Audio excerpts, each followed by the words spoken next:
What if you stumbled upon a fortune in gold so magnificent that just one afternoon of digging could fill your saddlebags with pure, gleaming ore?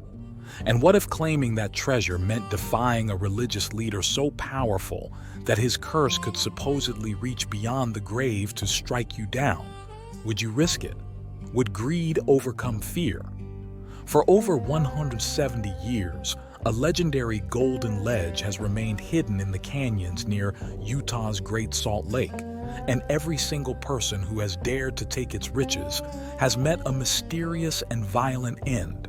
Today, we're diving into one of the American West's most chilling treasure legends, the story of Croslin's Cursed Ledge, where the promise of unimaginable wealth comes with a deadly price.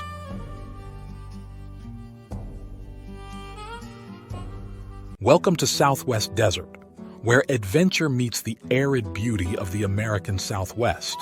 Join us as we explore the rugged landscapes, uncover hidden historical gems, and dive deep into the lost gold legends and gold mining history of this iconic region. Please leave a like or comment. This is very helpful. Let's journey together into the heart of the Southwest Desert. Our story begins in the sweltering summer of 1847, when Brigham Young led his faithful Mormon followers into the valley of the Great Salt Lake.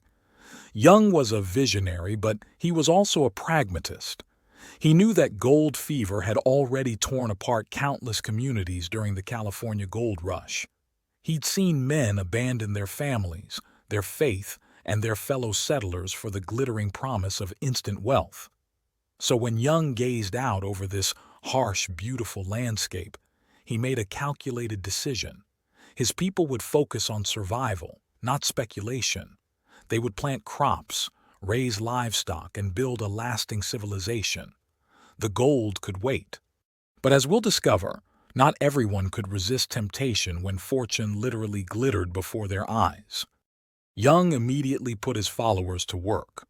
While families lived in wagons and makeshift tents, men were dispatched into the forested canyons surrounding the valley. Their mission wasn't to search for gold or silver. They were hunting for something far more valuable to the struggling settlement: timber. They needed lumber to build homes before winter arrived and buried the valley in snow. A man named John Roberry was assigned to scout the foothills of Black Rock Ridge, south of the lake. He was looking for the perfect spot to construct a sawmill, a location with a reliable stream to power the massive saw blade. Roberry found his site near Twin Springs and quickly built a functioning mill. Soon, timber was flowing down from Settlement and Middle Canyons, being cut into planks and hauled to construction sites throughout the growing community. But then, fate intervened. Just weeks after the sawmill opened, Roberry suffered a serious accident that left him bedridden. Brigham Young needed a replacement, and he chose a young sheep rancher named Croslin. This man had a wife, 2 children, and a sizable flock of sheep. He wasn't thrilled about leaving his animals to operate a sawmill, but he was a devoted follower of his faith. So Croslin moved his entire herd near the mill, where he could watch both his sheep and the lumber operation simultaneously. One afternoon, disaster struck in the form of a wandering flock. A portion of Croslin's sheep strayed into an adjacent canyon, and he panicked. Mountain lions prowled these canyons, and losing even a few animals could devastate his family's livelihood. He left another man in charge of the sawmill and rode out immediately to retrieve his wayward herd. That's when Croslin's life changed forever. He found his sheep grazing peacefully below a rocky outcrop that jutted from the canyon wall. The location was perfect, actually, within clear sight of the sawmill in the distance. But as Croslin rode toward his animals, something extraordinary caught his eye. Sunlight was dancing off the rock ledge above his sheep, creating an almost hypnotic shimmer.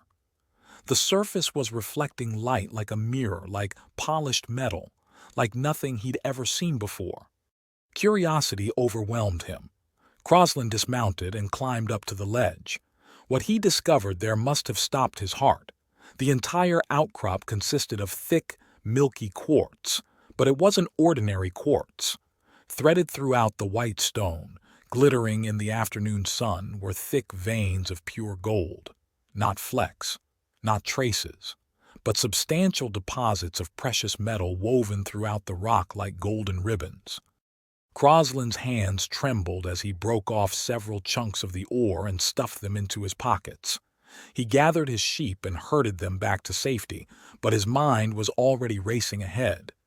He stopped briefly at the sawmill to announce he'd be gone for a couple of days.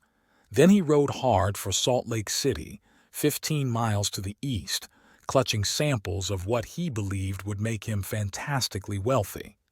The next evening, Croslin stood before Brigham Young, barely able to contain his excitement. He poured the gold-laced quartz onto the table between them and launched into his story. He could see the ledge from the sawmill doorway. There was enough gold there to enrich the entire settlement. They could be wealthy beyond imagination. But Young's reaction was not what Croslin expected. The Mormon leader picked up the samples and examined them carefully. His face darkened. Then, with a heavy sigh that seemed to carry the weight of the world, he pushed the gold back across the table toward the young shepherd. What came next was not praise or excitement, it was a rebuke. Young's voice was stern, almost harsh. He told Croslin he'd been distracted from his sacred duty by the empty promise of wealth. This was not the time for gold fever, Young insisted. The settlers needed to focus on farming, on livestock, on building a city that would endure. Perhaps someday, in the distant future, it would be appropriate to mine that gold. But now it would bring nothing but ruin. It would shatter their community. It would corrupt their values. It would destroy everything they were building. Then Young's eyes narrowed and his voice dropped to something colder, more menacing. He declared that anyone who dared to remove gold from that ledge would suffer his wrath. It was a curse, spoken with absolute authority by a man whose word was law among his followers. Croslin was forbidden from ever mentioning the discovery to anyone. The shepherd left that meeting confused and frustrated, but outwardly obedient. Yet over the following years he couldn't help himself. He quietly showed his gold samples to relatives and close friends. He whispered about the fortune waiting in that canyon, about how he would return someday when the time was right and extract enough wealth to secure his family's future forever. Eventually, John Roberry recovered and reclaimed his position at the sawmill. Croslin returned to shepherding full-time, but he couldn't forget about that golden ledge gleaming in the canyon wall. Several weeks later, while moving his flock to fresh pasture near the mill, Croslin made a fateful decision. He would defy Brigham Young's command. Making certain no one was watching, Croslin spent an entire afternoon at the ledge, his sheep grazing peacefully below while he chipped away at the quartz. He dug out chunk after chunk of gold-laced rock until his saddlebag was completely full. His plan was simple. He would return periodically, removing a little gold each time, storing it secretly until Young's restrictions were eventually lifted. Then he would exchange his treasure for cash and live like a king. That evening, Croslin showed his brother what he'd done. He even offered to share some of the gold, but his brother recoiled in horror. He refused to touch it, warning Croslin that by violating Brigham Young's orders, he'd activated the curse. The gold was now tainted, dangerous, deadly. Croslin laughed at his brother's superstitious fear. He stuffed the saddlebag back under a loose floorboard in his house and went to bed, probably dreaming of wealth. The next morning, Croslin rode out to check on his sheep. His horse spooked at a rattlesnake. Croslin was thrown violently to the ground. His neck snapped on impact. He died instantly. Within days, his brother was spreading the story throughout the settlement. Croslin had been killed because of the curse. He had defied Brigham Young and touched the forbidden gold, and death had come for him immediately. But Croslin's death was only the beginning. The curse, it seemed, was very real and absolutely relentless. In 1861, 4 years after Croslin's death, his brother-in-law decided he would succeed where others had failed. He'd heard Croslin describe the location many times. He believed he could find it, and apparently, he did. 1 week after he departed on his quest, his body was discovered at the mouth of the canyon adjacent to the old sawmill. His pockets were crammed with several pounds of gold-laced quartz. He had found the treasure, but he never made it home. 3 years later, in 1864, a man named Bill Hickman entered the story. Hickman had once been a respected Mormon, but he'd fallen from grace with Brigham Young and been expelled from the valley. Before leaving, he visited Croslin's widow and convinced her to share what little she knew about the ledge's location. She could only repeat fragments of information her late husband had mentioned, but Hickman believed it was enough. And it probably was.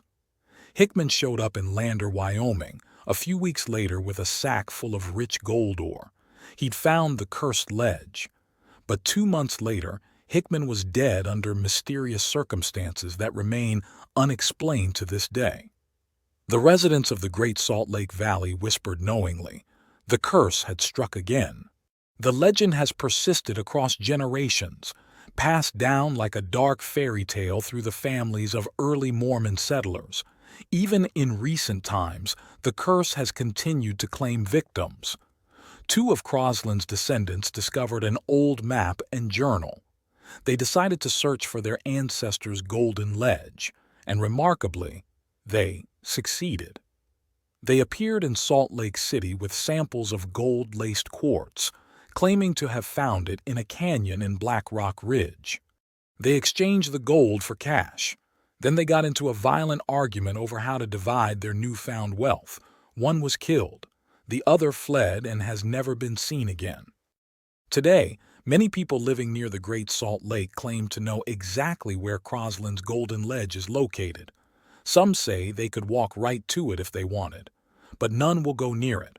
The fear is too deep, the legend too powerful.